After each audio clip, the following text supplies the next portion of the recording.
दोस्तों, क्या आपको पता है चंद्रमा के ऐसे रहस्य के बारे में जिसको जानने के बाद आप रोमांचित हो जाएंगे। जी हाँ दोस्तों, तो चलिए दोस्तों शुरू करते हैं। क्या है वे चंद्रमा के बारे में खुलासे। चलिए दोस्तों बता दें कि सौरमंडल का 5वां सबसे विशाल प्राकृतिक उपग्रह चंद्रमा पृथ्वी के सबसे नजदीक है। पृथ्वी से लगभग 3,84,365 किलोमीटर दूर चंद्रमा का धरातल असमतल है और इसका व्यास 3,446 किलोमीटर है तथा द्रव्यमान पृथ्वी के द्रव्यमान का लगभग 1/8 पृथ्वी के समान इसका परिक्रमा पथ भी दीर्घवृत्ताकार है। सूर्य से परावर्तित इसके प्रकाश की धरती पर आने में 1.3 सेकंड लगता है। और दोस्तों बता दें, चंद्र ग्रह नहीं उपग्रह है। ग्रह और उपग्रह में फर्क होता है। चंद्रमा धरती का एक उपग्रह है। इसी तरह शनि, बृहस्पति और प्लूटो आदि ग्रहों के भी उपग्रह अर्थात चांद है। वैज्ञानिकों के अनुसार चांद से भी बड़े उपग्रह और जगत में मौजूद है, जिनमें से सबसे बड़ा बृहस्पति ग्रह के पास कैलिस्टो स्थित है। इसके अलावा शनि का टाइटन और ईओ भी चंद्रमा से सबसे बड़े हैं। चंद्र को जीवाश्म ग्रह भी कहा जाता है। कैसे बना चंद्रमा। दोस्तों बता दें, चंद्रमा लगभग 4.5 करोड़ वर्ष पूर्व धरती और धिया ग्रह मंगल के आकार का एक ग्रह था के बीच हुई भीषण टक्कर से जो मालवा पैदा हुआ उसके अवशेषों से बना था। यह मालवा पहले तो धरती की कक्षा में घूमता रहा और फिर धीरे धीरे एक ग्रह इकट्ठा होकर चांद की शक्ल में बदल गया। अपोलो के अंतरिक्ष यात्रियों द्वारा लाए गए पत्थरों की जांच से पता चलता है कि चंद्रमा और धरती की उम्र में कोई फर्क नहीं है। इसकी चट्टानों में टाइटेनियम की मात्रा अत्यधिक पाई जाती है। क्या है चंद्रमा पर। चंद्रमा की खुरदुरी सतह पर बेहद अस्थिर और हल्का वायुमंडल होने की संभावना व्यक्त की जाती है और यहाँ पानी भी ठोस रूप में मौजूद होने के सबूत मिले हैं। हालांकि वैज्ञानिकों के अनुसार यह वायुमंडलीय विहीन उपग्रह है। नासा के LDEE प्रोजेक्ट के मुताबिक यह हीलियम, नियॉन और आर्गन गैसों से बना हुआ है। चंद्रमा का सबसे बड़ा पर्वत दक्षिणी ध्रुव पर स्थित है।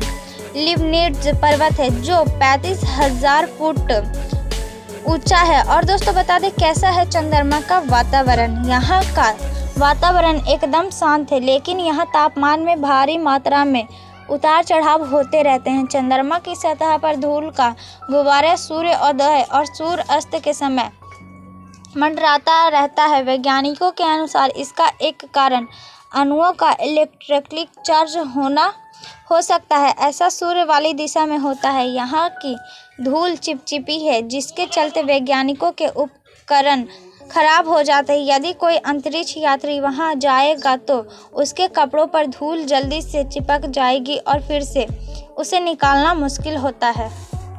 और दोस्तों साथ ही आप लोगों को बता दें कि दूसरी ओर चंद्रमा के पिछले भाग की धूल के मैदान को शांति सागर कहते हैं, जो अंधकारमय है। चंद्रमा पृथ्वी की एक परिक्रमा लगभग 27 दिन और 28 घंटे में पूरी करता है और इतने ही समय में अपने अक्ष पर एक घूर्णन करता है। यही कारण है कि चंद्रमा का सदैव एक भाग ही दिखाई पड़ता है। और दोस्तों बता दें कि गुरुत्वाकर्षण शक्ति कम है। जी हाँ दोस्तों बता दें, चंद्रमा की गुरुत्वाकर्षण शक्ति धरती से कम है, इसलिए वहाँ पर मनुष्य का वजन लगभग 16.5% कम हो जाता है।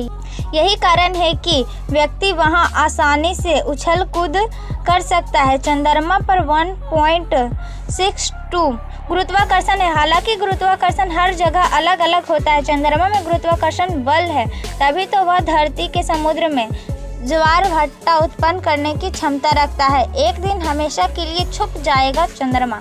जी हाँ दोस्तों बता दें, वैज्ञानिक ऐसी संभावना व्यक्त करते हैं कि चंद्रमा हर वर्ष धरती से 3.78 सेंटीमीटर दूर होता जा रहा है। एक निश्चित दूरी होने पर चंद्रमा धरती की परिक्रमा करने में 28 दिन की बजाय 47 दिन लगाएगा। यह भी आशंका व्यक्त की जा सकती है कि यदि चांद इसी तरह से ज़्यादा दूर हो जाएगा तो धरती की गुरुत्वाकर्षण शक्ति और कक्षा से दूर होकर अंतरिक्ष में कहीं खो सकता है। ऐसे में धरती पर दिन महज 6 घंटे के लिए रहेगा, मतलब बाकी समय रात रहेगी। दोस्तों बता दें, काला आसमान, धरती पर से हमें आसमान नीला और सफ़ेद जैसा दिखाई देता है, तो उसका कारण है कि धरती पर 70% से ज़्यादा जल है जो रिफ्लेक्ट होता है। इतनी अधिक मात्रा में जल होने के कारण धरती का वायुमंडल भी साफ और स्वच्छ है, लेकिन चांद पर ऐसा नहीं है। वहाँ धूल उड़ती रहती है और पानी ठोस रूप में कहीं कहीं पर ही है। ऐसे में वहाँ अधिकतर समय आसमान काला ही दिखाई देता है। चंद्रमा से धरती को निहारना, पूर्णिमा के दिन हमें चांद बड़ा और सुंदर दिखाई देता है। इसमें एकदम चमकदार सफ़ेद रंग होता है, मतलब चमकीला चांद। धरती से चंद्रमा का 57% भाग ही देखा जा सकता है, लेकिन चांद पर जब खड़े होकर आप धरती को देखोगे तो वहाँ पूर्णिमा के चांद से लगभग 45 गुना ज़्यादा चमकीला और नीला दिखाई देगा ही। और यह भी है कि यह अपने मौलिक आधार से 4 गुना बड़ा भी दिखाई देता है। मतलब यह है कि चांद से धरती को देखेंगे तो अब तक चांद पर जितने भी गीत, कविता और गाने लिखे गए हैं वे सभी धरती के सामने फीके पड़ जाएंगे। विपरीत होता है ग्रहण। धरती पर जो सूर्य और चंद्र ग्रहण हम देखते हैं, यदि वह चांद से देखेंगे तो विपरीत दिखाई देंगे। मतलब यह है कि पृथ्वी पर अगर चंद्र ग्रहण लगा है तो चांद पर सूर्य ग्रहण होगा। ऐसे में यदि पृथ्वी पर सूर्य ग्रहण है तो चांद पर चंद्र ग्रहण की धरती ग्रहण होगा।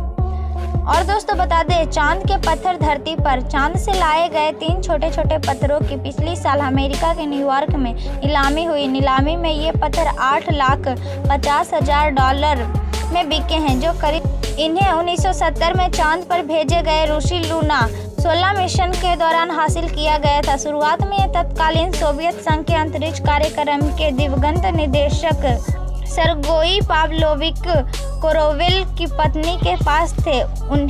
इन्हें पहली बार 1993 में नीलाम किया गया था। कहते हैं कि नील आर्मस्ट्रॉन्ग भी चांद से पत्थर लाए थे। वैसे दोस्तों आप कमेंट में ज़रूर बताइएगा, क्या आप चांद पर जाना चाहते हैं और क्या आपको चंद्रमा के बारे में ये खुलासे पहले से पता थे? दोस्तों कमेंट में ज़रूर बताइएगा। और ऐसी वीडियो देखने के लिए दोस्तों इस हमारे चैनल को सब्सक्राइब कर दें। तो चलिए दोस्तों मिलते हैं नेक्स्ट वीडियो में।